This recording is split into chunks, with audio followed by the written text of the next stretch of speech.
Agile was born in the world of software. It was developed to bring speed and adaptability to teams working in environments where change is frequent and uncertainty is high. But as the time passed, Agile evolved into something more, a cultural mindset that helps organizations thrive in complex and fast-changing environments.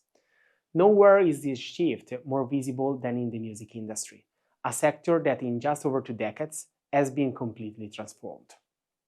A perfect example to explore one of Agile's key questions is agility a necessity or an opportunity?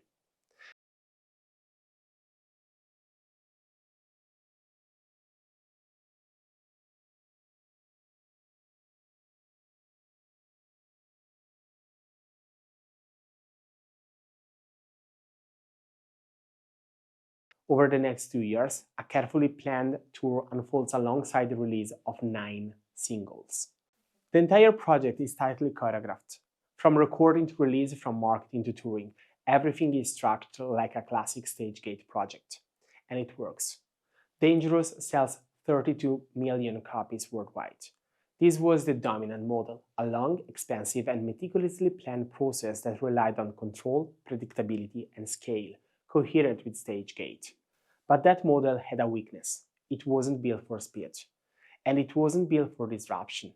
In June 1999, that disruption arrived. Napster launched and triggered the first digital revolution in the music industry. Suddenly, music could be shared online, instantly, globally, and for free. It was a platform, but not one created by the music industry.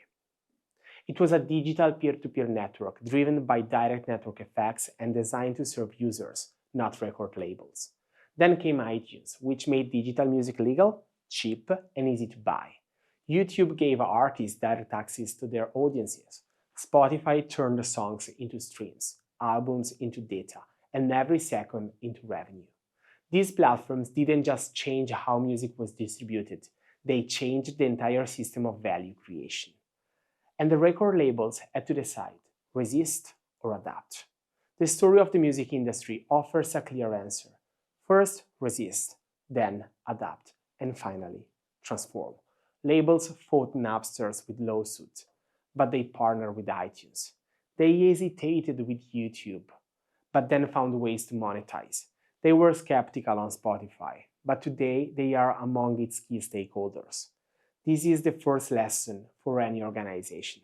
When platforms enter your industry, you can't afford to ignore them. Whether they represent a threat or an opportunity depends on how you respond. The initial reaction of music labels was defensive, but over time they began to embrace platform thinking. That meant recognizing that these platforms weren't just channels, they were ecosystems. The labels moved from music companies to entertainment companies. They started scouting talent online, tracking analytics, and releasing content in new formats. Let's look at a more recent example. Ed Sheeran's 2021 album Equals. Unlike traditional linear projects, Equal was released iteratively, starting with singles like Bad Habits and Shivers months ahead to test market response, followed by localized remixes such as 14 different international versions of Two Step, and dynamic collaborations like the spontaneous rock remix of Bad Habits after positive feedback at the Brit Awards. Ed Sheeran's releases became modular, real-time experiments, continuously adapting to listeners' reaction and streaming data, exemplifying agile principles in action. In the months after the release of the album, he released a dozen of other singles in collaboration with other artists, not in the album, something simply unimaginable in the 90s. Experimentation replaced forecasting. Teams work in iterative cycles, responding to what happened on the market. If a song went viral, it got a video, a remix, a tour version. If it didn't, it quietly faded out. Even the structure of songs changed. In the 80s, a pop song might last over 5 minutes. Today, the average is closer to 3. Why? Because platforms like Spotify start paying royalties after 30 seconds. So artists optimize for engagement early. Songs often have a hook in the first few bars to keep you there till the 30 seconds. They get to the point. They test and learn, song after song, like agile teams, developing a truly agile culture. This evolution is not just about product, it's also about processes and people. Music companies moved from releasing big, slow, fixed albums to working with more modular and agile releases. They learned to test songs before committing to full marketing budgets. They used the digital analytics to monitor social buzz, streaming trends, and user engagement. And most importantly, they hired people with new skills: data scientists, digital marketers, platform specialists. In agile terms, they changed their backlog. They prioritized based on real user value, and they adopted a culture of feedback, iteration, and continuous learning. This journey wasn't easy. It required giving up control. It required embracing uncertainty. It required a new mindset. But this is exactly what Agile encourages. Agile doesn't remove uncertainty. It teaches us to manage it. It doesn't make planning irrelevant. It makes it adaptive. It doesn't reduce quality. It delivers value more quickly, more frequently, and more aligned with what users actually want. That's why, for the music industry, agility became both necessity and an opportunity. It was necessary to survive, but it also became an opportunity to evolve, to innovate, to reach new audiences in new ways. So what can other industries learn?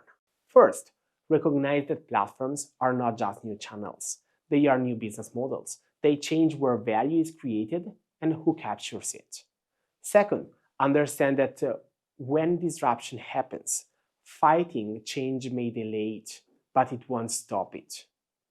Embracing agility allows you to respond faster, smarter, and more effectively. Third, treat agility not just as a method, but as a mindset. Think in modular terms. Build teams that can iterate, hire people who can learn, and use data not just to measure success, but to shape decisions.